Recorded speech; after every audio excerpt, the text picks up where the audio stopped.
राजस्थान विधानसभा में चुनाव के लिए अब कुछ ही समय बचा है, लेकिन उससे पहले सियासी सरगर्मियां तेज हैं। दिन पर दिन पारा चढ़ता जा रहा है। दरअसल चुनाव के लिए जहां कुछ ही महीने शेष रह गए हैं, वहीं दूसरी तरफ कांग्रेस और बीजेपी दोनों ही पार्टियां अपनों के बीच में उठ रहे बगावती आवाजों से बुरी तरह से परेशान है। बीजेपी अभी तक क्लियर नहीं कर पाई है कि इस बार किसके चेहरे पर वो चुनाव लड़ेगी। वहीं कांग्रेस की जो तस्वीर है वो जग जाहिर है। शीत युद्ध चल रहा है, या यूं कहें अब तो फ्रंट फुट पर दोनों लड़ रहे हैं, अशोक गहलोत और सचिन पायलट। कांग्रेस के अंदर अभी पूर्व डिप्टी सीएम सचिन पायलट की बगावती तेवर खत्म भी नहीं हुआ है कि पेपर लीक मामले ने तूल पकड़ लिया। आलम यह है कि पेपर लीक मामला पार्टी के लिए गले की फांस बनता हुआ दिखाई पड़ रहा है। इस पूरे मामले को लेकर न केवल बीजेपी भुनाने में लगी हुई है इस मुद्दे को, बल्कि सचिन पायलट और सीएम अशोक गहलोत भी कई गंभीर आरोपों से जूझ रहे हैं। राजस्थान की अशोक गहलोत सरकार ने प्रदेश में भले ही कितनी अच्छी योजनाएं लॉन्च कर दी हों, लेकिन पेपर लीक कांड भारी पड़ता दिख रहा है।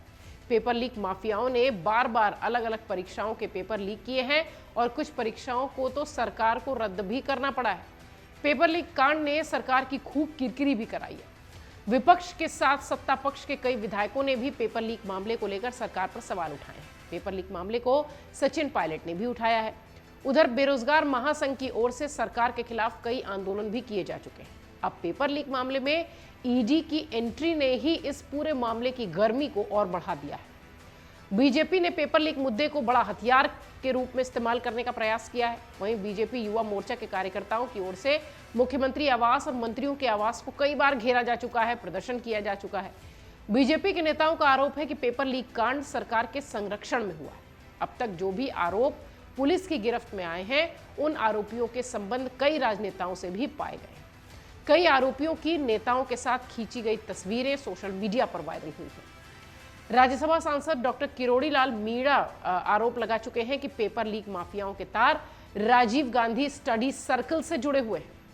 पेपर लीक की घटनाएं तो पहले भी होती थी, लेकिन इस बार हुए पेपर लीक कांड से जो परीक्षार्थी हैं वो तो विचलित थे ही, परीक्षा संचालित करने वाली एजेंसियों के कर्ता धर्ता भी इसमें लिप्त पाए गए हैं, जिसकी वजह से सरकार की किरकिरी हो रही है।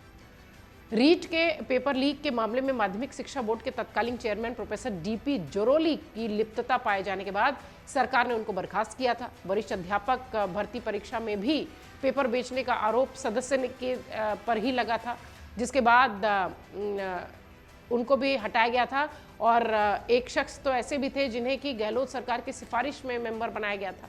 ऐसे में पेपर लीक के मामले सरकार के लिए सिरदर्द बनते जा रहे हैं। राजस्थान में अशोक गहलोत सरकार पेपर लीक मामले पर घिरती दिख रही है, बैकफुट पर दिख रही है। पेपर लीक मामले में मुख्यमंत्री अशोक गहलोत खुद कई बार ये बयान दे चुके हैं। सीएम गहलोत का यह भी कहना है कि पेपर लीक केवल राजस्थान में नहीं बल्कि पूरे देश की समस्या है। कई राज्यों में अलग अलग प्रतियोगिता परीक्षाओं को भी पेपर लीक के उसमें देखा गया है। और सीएम अशोक गहलोत का कहना था कि राजस्थान सरकार ने पेपर लीक की घटनाओं पर लगाम लगाने के लिए सख्त कानून बनाए। ऐसा सख्त कानून बनाने वाला राजस्थान पहला राज्य है। साथ ही पेपर लीक करने वालों की गिरफ्तारियां भी हो रही हैं, चाहे वो कितने भी बड़े पद पर क्यों न हो।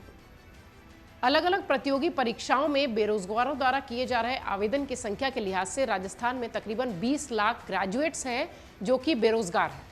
पिछले साल पे 9 प्रतियोगिता परीक्षाओं के पेपर लीक हुए थे और बार बार पेपर लीक होने से बेरोजगार युवाओं के साथ साथ उनके परिवार वालों को भी धोखे जैसा महसूस हो रहा है। लाखों युवा अपना गांव छोड़कर शहरों में किराए के घरों में रहते हैं, कोचिंग करते हैं, परीक्षाओं की तैयारी करते हैं और उसके बाद साल भर मेहनत करने के बाद पेपर लीक हो जाता है।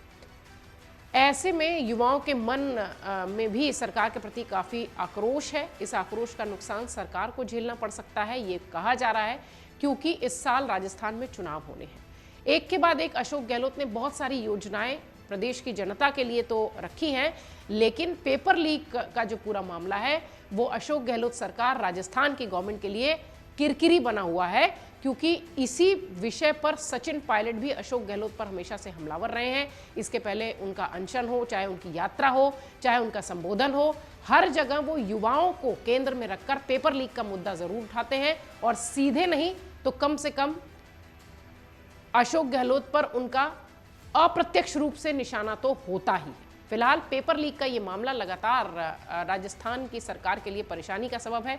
चूंकि इस साल चुनाव होने हैं, इसलिए युवाओं को लेकर किस तरीके की प्रतिक्रिया पेपर लीक के बाद सरकार को लेकर होगी या अशोक गहलोत को लेकर होगी, ये देखने वाली बात होगी। मन से उजाला कर चले, मन से उजाला कर चले।